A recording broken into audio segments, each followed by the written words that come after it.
সেই দিনটা ছিল কালী পুজোর রাত। সকলে যখন পুজো নিয়ে মেতে উঠেছে, ঘড়ির কাঁটা 12টার কাছাকাছি গিয়ে পৌঁছেছে।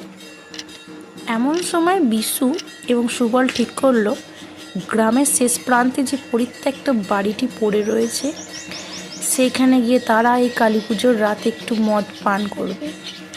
এইদিকে সকলে যখন পুজো নিয়ে ব্যস্ত, তারা ওই পরিত্যক্ত বাড়িটির মধ্যে একটি টর্চ, জলের বোতল, কিছু প্লাস্টিকের গ্লাস ও একটা মোমবাতি, দেশলাই, মাংসের তরকারি আর একটা মদের বোতল নিয়ে প্রবেশ করে।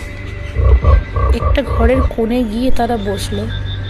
বিশু মোমবাতিটা জ্বালালো, সুবলকে বলল, তুই গ্লাস, জলের বোতল, তরকারি আর মদের বোতলটা বার কর। তখন সবেমাত্র রাত 12:30। পুজো শেষ হতেই আর কিছুক্ষণ আছে। সুবল গ্লাসে জল ঢেলে মদ দিয়ে পেক বানিয়ে ঠিক করলো বিশু একটা মাংসের টুকরো ও মদের গ্লাস হাতে নিয়ে ঠিক মুখে তুলতে যাবেই, এমন সময় তার হাতের আঙুলে কিছু একটা এসে পড়ে। সুবল তাকিয়ে দেখে কাঁচা রক্ত। বিশু উপরের দিকে তাকাতেই একটা পায়রা তাদের জ্বলন্ত মোমবাতির ওপর এসে পড়ে এবং মোমবাতিটা নিভে যায়। সুবল কিছুটা ভয় পেয়ে গেল।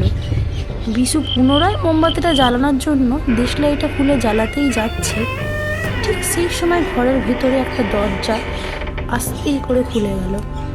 বিশু আর মোমবাতি জ্বালিয়ে উঠতে পারল না, আর ভিতর থেকে একটা হালকা হাসির শব্দ ভেসে আসলো।